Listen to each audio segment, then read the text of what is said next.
caffè. Noi questa tazzulello caffè ce la prendiamo metaforicamente stamattina con il consigliere comunale Mirko Di Bello. Buongiorno consigliere. Buongiorno a tutti. E allora, consigliere Di Bello, parliamo di alcune situazioni che stanno preoccupando i cittadini. Lei è intervenuto più volte in questi giorni, innanzitutto per parlare di cedimenti stradali e poi per esprimere qualche dubbio sul progetto delle BRT, almeno per quanto riguarda il versante di Talsano delle cosiddette 3 terre. Da dove vogliamo cominciare? Dai cedimenti stradali?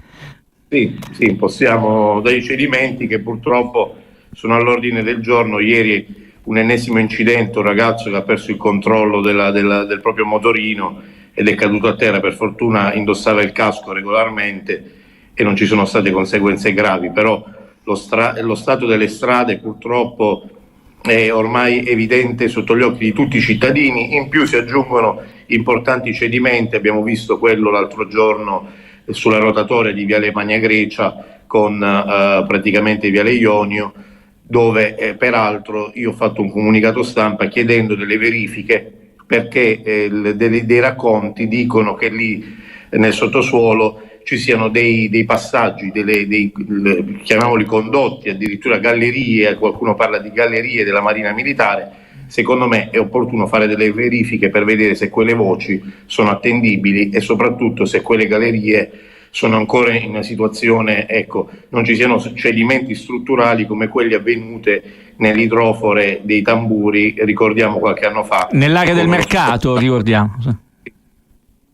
Quindi al di là di tutto dobbiamo rendere sicure le nostre strade, appunto perché poi verranno percorse da mezzi imponenti e pesanti come quelli delle BRT. Quindi lì dove ci sono delle criticità è bene verificare, almeno a livello precauzionale. Io ricordo consigliere che anche in Via Dante abbiamo avuto dei cedimenti con delle voragini che si sono aperte anche lo scorso anno, se non ricordo male, e poi la strada è stata interrotta a lungo per ripristinare le condizioni di sicurezza. Però appunto dobbiamo stare attenti perché Taranto è piena di cavità sotterranee.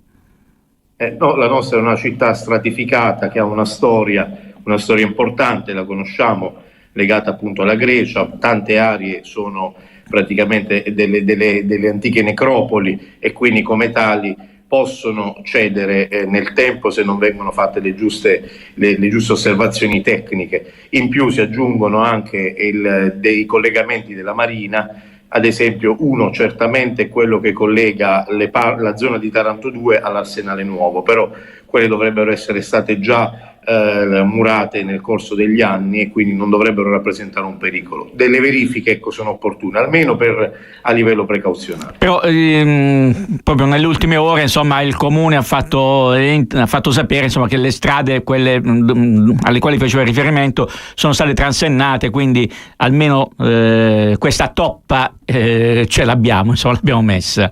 Me lo auguro. Noi avevamo fatto un emendamento chiedendo di destinare 120.000 euro, che rispetto alla situazione critica delle nostre strade è poca cosa, però ci fu risposto in Consiglio Comunale che i fondi, la coperta era poca, era stretta e che quei fondi non potevano essere spostati. Quindi ci chiediamo dove andremo di questo passo. Parliamo delle BRT. Certo. E allora, BRT. Quali sono le sue preoccupazioni o le sue perplessità quantomeno?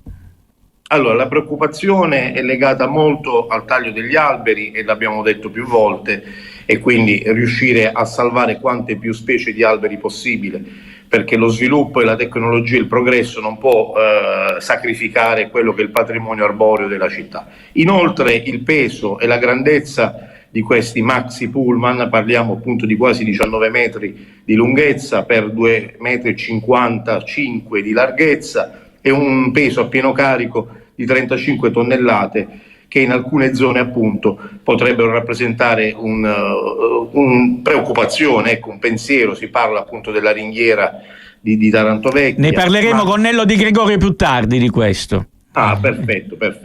E ovviamente il pensiero va alle 3 terre, via Mediterraneo, dove la fermata praticamente abbandona nel vero senso della parola il cittadino, e si pensa anche al cittadino affetto da disabilità motorie, praticamente senza avere poi il marciapiede per poter percorrere in sicurezza il pezzo di strada che poi lo condurrà ad altre fermate dei pullman, perché sappiamo che la BRT collegherà dei punti ma non è ramificata, e quindi poi necessariamente bisognerà prendere dei mezzi alternativi, sempre pubblici o privati, per poter raggiungere poi i punti di interesse. Grazie consigliere Di Bello. E di fronte a queste preoccupazioni che sono molto diffuse in città, noi ci auguriamo che le BRT funzionino per il meglio e che davvero rappresentino una svolta, ma a volte ci auguriamo di non dover giungere alla conclusione che prevenire è sempre meglio che curare. Ecco, ci auguriamo.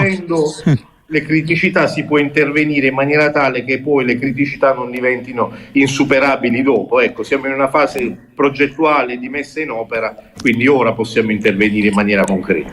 Grazie consigliere Di Bello, e ci auguriamo che appunto questi progetti servano davvero a portare benefici alla città e non solo ai progettisti e agli appaltatori. Grazie consigliere Di Bello, e adesso linea alla regia.